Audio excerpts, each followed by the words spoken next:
അറിവുള്ളവന് സ്ഥാനമില്ല. നേരും നെറിയുമുള്ളവന് ജീവിതത്തിൽ ഉയർച്ചയില്ല. അർഹതയില്ലാത്തവനും ഉള്ളവനും വാരിക്കോരി കൊടുക്കുന്ന അംഗീകാരങ്ങൾ, ഇതൊക്കെ കണ്ടുകൊണ്ട് ഒരു ജനത എങ്ങനെ ക്ഷോഭിക്കാതിരിക്കും എന്നുള്ളതാണ്. ക്ഷോഭിച്ചതിൽ തെറ്റില്ല. അതൊക്കെ മാറ്റിമറിച്ചെടുക്കുവാനുള്ള ഒരു സന്ദർഭമാണിത്. അതിന് പക്വമതികളായ ഏറെപ്പേര് കൂട്ടത്തിലുണ്ട് എന്നുള്ളതും എനിക്കറിയാം. അതുകൊണ്ട് എൻ്റെ മനസ്സിലും ഈ പറഞ്ഞ പോലെ സത്യത്തെക്കുറിച്ചും ധർമ്മത്തെക്കുറിച്ചും നീതിയെക്കുറിച്ചും എപ്പോഴും ഞാൻ ചിന്തിക്കാറുണ്ട്. എൻ്റെ അമ്മ പറഞ്ഞു തന്നിരുന്ന കാര്യങ്ങൾ. ധർമ്മത്തിലൂടെയാണ് ജീവിതം. ഒരു വ്യക്തി പാലിക്കേണ്ട ധർമ്മങ്ങൾ നിരവധിയാണ്. അത് വളരെ വ്യക്തമായി ഗ്രന്ഥങ്ങളിൽ പറഞ്ഞിട്ടുണ്ട്. ഒരു വ്യക്തിയെ സംബന്ധിച്ച് അത് മനുഷ്യധർമ്മങ്ങളാണ്. മനുഷ്യധർമ്മങ്ങൾ തന്നെ എങ്ങനെ? മാതൃധർമ്മം, മാതാവിനോട് ചെയ്യേണ്ട ധർമ്മം. പിതൃധർമ്മം, പിതാവിനോട് ചെയ്യേണ്ട ധർമ്മം. കളത്രധർമ്മം, ഭാര്യയോട് ചെയ്യേണ്ട ധർമ്മം. പുത്രധർമ്മം, പുത്രനോട് ചെയ്യേണ്ട ധർമ്മം. പുത്രീധർമ്മം, പുത്രിയോട് ചെയ്യേണ്ട ധർമ്മം. കർമ്മധർമ്മം, സ്വന്തം കർമ്മത്തോട് ചെയ്യേണ്ട ധർമ്മം. സമൂഹധർമ്മം, സ്വന്തം സമൂഹത്തോട് ചെയ്യേണ്ട ധർമ്മം. സ്വധർമ്മത്തിൽപ്പെടുന്നതാണ് ഇതെല്ലാം. ശരീരധർമ്മം, സ്വന്തം ശരീരത്തോട്. ഇങ്ങനൊരു ജന്മം കിട്ടുവാനും ഈ ശരീരം കൊണ്ട് ഈ ലോകത്ത് നിങ്ങൾ ഈ കണ്ട സുഖ ദുഃഖങ്ങൾ അനുഭവിക്കുവാനും കാരണമായ ഈ ശരീരത്തെ സംരക്ഷിക്കുവാനും ശുദ്ധിയോടെ വയ്ക്കുവാനും അതിനൊക്കെയാണ് വ്രതാനുഷ്ഠാനങ്ങളും നൊയമ്പുകളുമെല്ലാം. ഭൗതികമായ നമ്മുടെ ശരീരത്തെ തയ്യാറാക്കി മാറ്റുക. വൈതര്യങ്ങളും പ്രതിബന്ധങ്ങളും വരുമ്പോൾ അതിനെ അതിജീവിക്കുവാൻ ആരോഗ്യമുള്ള ഒരു ശരീരത്തിലെ ആരോഗ്യമുള്ള ഒരു മനസ്സുണ്ടാവും. അല്ലെങ്കിൽ ആരോഗ്യമുള്ള ഒരു മനസ്സിന് മാത്രമേ ആരോഗ്യമുള്ള ഒരു ശരീരം കൊണ്ടു നടക്കുവാൻ സാധിക്കുകയുള്ളൂ. ആരോഗ്യമുള്ള മനസ്സിൽ നിന്ന് മാത്രമേ ആരോഗ്യമുള്ള ചിന്തകൾ പുറത്തു വരൂ. ആരോഗ്യമുള്ള ചിന്തകളുള്ളവർ മാത്രമേ രാജ്യത്ത് വിശ്രുതരായിട്ടുള്ളൂ. അവർ മാത്രമേ ചരിത്രം സൃഷ്ടിച്ചിട്ടുള്ളൂ. അതുകൊണ്ടാണ് ഹിസ്റ്റോറിയാണ്. ജീവിതത്തെ പാടെ, ജീവിത തരംഗത്തെ അല്ലെങ്കിൽ ജീവിത പാതകളെ അല്ലെങ്കിൽ ജീവിത രീതിയെ മൊത്തത്തിൽ മാറ്റി മറിച്ചവൻ്റെതാണ് ചരിത്രം. ഹിസ്റ്റോറിയാണ്. കർത്താവിൻ്റെ ജന്മത്തിന് ശേഷവും മരണത്തിന് ശേഷവും ക്രിസ്ത്യാനിറ്റി എന്നൊരു മതത്തിൻ്റെ ഉയർച്ചയും മക്കയിൽ നിന്നും മദീനയിലേക്ക് സ്നേഹിക്കുക എന്ന് പറഞ്ഞ് നമ്മൾ കുറ്റം കൊണ്ട് മാത്രം എറിഞ്ഞോടിക്കപ്പെട്ട പ്രവാചകന്റെ രീതിയിലുണ്ടായ മതവും എല്ലാം സ്നേഹത്തെക്കുറിച്ച് തന്നെയാണ് അവർ പറഞ്ഞിട്ടുള്ളത്. നമ്മുടെ കവികളും അത് തന്നെയാണ് പറഞ്ഞിട്ടുള്ളത്. സ്നേഹം താൻ ജീവിതം ശ്രീമൻ, സ്നേഹവ്യാഹതി തന്നെ മരണം. മനസ്സിലെന്ന് സ്നേഹം നശിക്കുന്നുവോ അന്ന് മരണം സംഭവിക്കുന്നു എന്നുള്ള. മരണം മെഡിക്കൽ ഭാഷയിൽ പറഞ്ഞാൽ മെഡിക്കൽ ബ്രെയിൻ ഡെത്ത്, അതാണ് മരണം സ്ഥിരീകരിക്കുന്ന ഏക കാര്യം. പക്ഷേ മരിച്ചും ചിലർ ജീവിക്കുന്നുണ്ട്. അവരുടെ മനസ്സ് എന്നേ മരിച്ചു കഴിഞ്ഞതാണ്. അവിടെ സ്നേഹം വറ്റിക്കഴിഞ്ഞ മനസ്സാണ്. പിന്നെ ദൈനംദിന പ്രവൃത്തികൾ ഇങ്ങനെ നടത്തുന്നു, ആഹാരം കഴിക്കുന്നു, വിസർജനം നടത്തുന്നു, അങ്ങനെ പോകുന്നു ജന്മങ്ങൾ. പക്ഷേ മൊത്തത്തിലെല്ലാം ചിന്തിക്കുമ്പോൾ ഈ കാലഘട്ടത്തിൽ ഇത്തരം സദസ്സുകളിൽ അവസരങ്ങൾ വന്നു കഴിയുമ്പോൾ ഇതൊക്കെ പരിണിതപ്രജ്ഞർ ഓർമ്മപ്പെടുത്തേണ്ടത് അത്യാവശ്യമാണ്. അതുകൊണ്ട് ഈ പറഞ്ഞ പോലെ ഒരു വ്യക്തി എന്ന നിലയ്ക്ക്, ഒരു മനുഷ്യൻ എന്ന നിലയ്ക്ക് തൊഴിൽപരമായി വിവിധ വേഷങ്ങൾ ചെയ്യുന്നതാണ് ഞാൻ. പക്ഷേ ഞാനൊരു മനുഷ്യൻ തന്നെയാണ്. കല ഞാൻ തൊഴിലായി സ്വീകരിച്ചു എന്നുള്ളതേ ഉള്ളൂ. അങ്ങനെയുള്ള ഒരു മനുഷ്യൻ എന്ന നിലയ്ക്ക് ഈ സ്നേഹബന്ധങ്ങൾ ലോകത്തെന്നും നിലനിൽക്കണമെന്ന് ആഗ്രഹിക്കുന്നതുകൊണ്ടും ലോകാസമസ്ത സുഖിനോ ഭവന്തു എന്നുള്ള ആശയത്തിൽ ഞാൻ വിശ്വസിക്കുന്നതുകൊണ്ടും വളരെ ഉത്കൃഷ്ടമായ ജീവിതാദർശങ്ങളോട് ജീവിച്ച ഒരു അച്ഛൻ്റെ മകനാണ് ഞാൻ. അപ്പോൾ വളരെ കുട്ടിക്കാലത്ത് തന്നെ എൻ്റെ വീട്ടിൽ നിന്നും ഇതൊക്കെ കേട്ടും കണ്ടും പരിചയിച്ചതാണ് എന്നിലെ യുവത്വം രൂപപ്പെട്ടത്.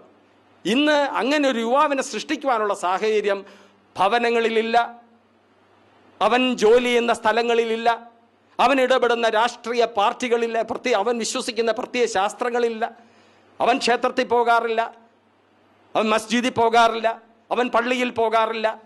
കൂട്ടുകാരുമൊത്ത് ഇങ്ങനെ കറങ്ങി നടക്കുമ്പോൾ പ്രസവിച്ച സ്ത്രീക്കും ജനിപ്പിച്ച പുരുഷനും ഒരു ധർമ്മമുണ്ട്. നീ അങ്ങനെ ചെയ്യരുത്, അത് ചെയ്യുവാൻ പാടില്ല എന്നുള്ള വിലക്കുകൾ ഇന്നിപ്പോൾ പല സ്ഥലത്തൊന്നും ഇല്ലാതായിരിക്കുന്ന അവൻ്റെ കാര്യം അവൻ നോക്കട്ടെ. അങ്ങനെ വളരെ ലാഘവ ബുദ്ധിയോടുകൂടി നാം പലയിടത്തും കാണുന്നതിലാണ് ഈ പ്രശ്നങ്ങളെന്ന് ഉരുത്തിരിഞ്ഞ് ഈ അവസ്ഥയിൽ എത്തിയിരിക്കുന്നതെന്നുള്ള. ഇനിയും വൈകിട്ടില്ല. ഇതുപോലുള്ള ഈ ബന്ധപ്പെടുന്ന ഇൻ്റർനാഷണൽ ഇൻ്റർഫെയ്ത്ത് ഡയലോഗ് പോലുള്ള സംഘടനകളിലൂടെ വളരെ ആത്മാർത്ഥമായ ശ്രമം, ഒരു സാമ്പത്തിക നേട്ടമല്ല ഇതിൻ്റെ പിന്നിൽ ഞാൻ മനസ്സിലാക്കുന്നു. അങ്ങനൊരു ഉദ്ദേശം ഇതിൽ വെച്ചിട്ട് കാര്യമില്ല. കാര്യങ്ങൾ നടത്തുമ്പോൾ വളരെ ശക്തമായ ഭാഷയിൽ തന്നെ എതിർക്കേണ്ട പ്രസ്ഥാനങ്ങളെ എതിർക്കുകയും പരസ്യമായി തന്നെ എതിർക്കുകയും എതിർക്കേണ്ട ഇസങ്ങളെ ന്യായമാണെന്ന് തോന്നിയാൽ എതിർക്കുകയും അവർക്ക് സ്നേഹത്തിൻ്റെ മൂല്യം പറഞ്ഞു കൊടുക്കുകയും സ്നേഹത്തിൻ്റെ വില പറഞ്ഞു കൊടുക്കുകയും ചെയ്ത് അവരെ നല്ല വഴിയിലേക്ക് തിരിച്ചുവിടേണ്ട ചുമതലയും ഈ ഗ്ലോബൽ ഫെയ്ത്തിനുണ്ട് എന്നുള്ളതാണ്. ഇതൊരു കടലാസ് സംഘടനയായി അവശേഷിക്കുന്നതിലോ അധപ്പതിക്കുന്നതിലോ എനിക്ക് വലിയ വിശ്വാസമൊന്നുമില്ല. ഇത് ക്രിയാത്മകമായ പ്രവർത്തനവും ആരും ഒരു ദുഷ്ടമനസ്സോടുകൂടി ജനിക്കുന്നില്ല. ഒരു ശിശുവും ലോകത്ത് ജനിക്കുമ്പോൾ ക്രിമിനലായിട്ട് ജനിക്കില്ല എന്നുള്ള സാഹചര്യം, അനുഭവം, ജീവിത രീതി ഇതൊക്കെ കൊണ്ടാണ് ക്രിമിനൽസ് ഉണ്ടാകുന്നതെന്നുള്ള അത് ഉണ്ടാകാത്ത ഒരവസ്ഥ സംജാതമാക്കി എടുക്കുക എന്നുള്ളതാണ്. അതിനൊരു പക്ഷേ സാധിക്കും. പണ്ട് ഒരു വ്യക്തിയെ കൊണ്ട് സാധിക്കുമായിരുന്നു. അന്ന് പോപ്പുലേഷൻ, ജനസംഖ്യ വളരെ കുറവായിരുന്നു. ഒരു പ്രവാചകന്റെ വായിൽ നിന്നും കുറച്ചു കാര്യങ്ങൾ കേൾക്കുവാൻ കുറച്ചു പേരേ ഉള്ളൂ അന്ന് ലോകത്ത്. ഇന്നിപ്പോൾ ജനസമൂഹം വളർന്ന് തഴച്ചു വളർന്ന് പന്തലിച്ച് ലക്ഷങ്ങളായി കോടികളായി അങ്ങനെ ഓരോ നിമിഷവും ഓരോ കുഞ്ഞ് പൂജാതനായിക്കൊണ്ടിരിക്കുകയാണ് ലോകത്ത് വിവിധ സ്ഥലങ്ങളിൽ. അപ്പോൾ ഒരു പ്രവാചകനെ കൊണ്ട് മാത്രം ചെയ്യാവുന്ന ദൗത്യമല്ലിത്. നമുക്ക് പ്രവാചകന്മാർ വേണ്ടിയിരിക്കുന്നു എന്നുള്ളതാണ്. അതുകൊണ്ട് ഇതുമായി ബന്ധപ്പെട്ടിരിക്കുന്ന എല്ലാ വ്യക്തികളും പ്രവാചകരുടെ മനസ്സോടുകൂടി തന്നെ എല്ലാ മതങ്ങളുടെയും ആശയം മനസ്സിലാക്കി സ്നേഹവും ധർമ്മവും നീതിയും ന്യായവുമാണ് മതത്തിൻ്റെയൊക്കെ ഉൾക്കാമ്പ് എന്ന് മനസ്സിലാക്കി അതതു മതങ്ങളിൽ വിശ്വസിക്കുന്നവരെ അതതു മതങ്ങളുടെ ആ ചട്ടക്കൂട്ടിനകത്ത് അന്ധവിശ്വാസിയായിട്ട് നിർത്താനല്ല പറയുന്നത്. സ്നേഹമെന്ന വികാരം പറഞ്ഞുകൊടുത്ത് അവരെ തിരുത്തുവാനും അവരെ ഉപദേശിക്കുവാനും ബാധ്യസ്ഥരാണ് എന്നുള്ളതാണ്. അതിനുള്ള കഴിവ്, അതിനുള്ള സിദ്ധി, അതിനുള്ള ബുദ്ധി ഭാരതീയർക്കുണ്ട്. ഇത്രയും കൂടുതൽ ബുദ്ധിമാന്മാരെയും ഇത്രയും കൂടുതൽ സംസ്കാര സമ്പന്നരെയും പ്രസവിച്ച ഒരു രാജ്യം ഭാരതത്തെ പോലെ ലോകത്തൊരിടത്തുമില്ല. ബാക്കി എല്ലായിടത്തും ഡിവൈഡ് ആൻഡ് റൂൾ എന്നുള്ള പോളിസി നിൽക്കുമ്പോൾ ഇവിടെ മാത്രമാണ് ഒരു ഡിവിഷൻ ഇല്ലാതെ നമുക്ക് ഒരുമിച്ച് നിന്ന് പോകണം എന്നുള്ളതാണ്.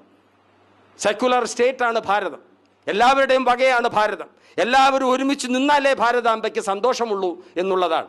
അത് വിഘടിപ്പിക്കുവാൻ ശ്രമിക്കുന്ന, അതിനെതിരെ ചിന്തിക്കുന്നവരെ 100% നാം പുള്ളിയിട്ട് വെക്കുക എന്നുള്ളത്. അത് വിപ്ലവത്തിലൂടെ അല്ല, വിപ്ലവം തോക്കിൻകുഴലിലൂടെ അല്ല നമ്മുടെ ഉദ്ദേശം. സ്നേഹം കൊണ്ട് മാത്രം ഉപദേശം കൊണ്ട് മാത്രം അവരെ തിരുത്തി ഭാരതത്തിൻ്റെ അഖണ്ഡതയും ഭദ്രതയും നാം മുന്നിൽ കണ്ടുകൊണ്ട് അതിലേക്ക് വേണ്ടി പ്രവർത്തിക്കണം. അതിനുവേണ്ടി എല്ലാ രീതിയിലും ഒരു വ്യക്തി എന്ന നിലയ്ക്ക് ഏത് രീതിയിലുള്ള സഹായത്തിനും എപ്പോഴും ഞാൻ സന്നദ്ധനാണ്. ഇതിൻ്റെ ആശയം എനിക്ക് ഇഷ്ടപ്പെട്ടു, വളരെ ഇഷ്ടപ്പെട്ട് തന്നെയാണ് ഞാൻ വന്നത്. ഇത്രയും സമയം എനിക്ക് തന്നതിന് അങ്ങേയറ്റത്തെ സന്തോഷം. യാതൊരു മുൻവിധിയില്ലാതെയാണ് ഇവിടെ വന്നത്. എൻ്റെ മനസ്സിലുള്ള ആശയങ്ങൾ ഞാൻ പറഞ്ഞു. എൻ്റെ എല്ലാവിധ സഹായ സഹകരണങ്ങളും ഇൻ്റർനാഷണൽ ഇൻ്റർഫെയ്ത്ത് ഡയലോഗ് ഓഫ് ഇന്ത്യയ്ക്ക് ഞാൻ തരികയാണ്. ഇങ്ങനൊരു സായാഹ്നം എനിക്ക് വേണ്ടി തന്നതിന് മിസ്റ്റർ അസീസിനും ഇവിടെ ഇരിക്കുന്ന പരിണിത പ്രജ്ഞരായ എല്ലാവരോടും എൻ്റെ നന്ദി പറഞ്ഞുകൊണ്ട് ഞാൻ എൻ്റെ പ്രസംഗം ചുരുക്കുന്നു. നന്ദി, നമസ്കാരം, എല്ലാ ഭാവങ്ങളും നേരും.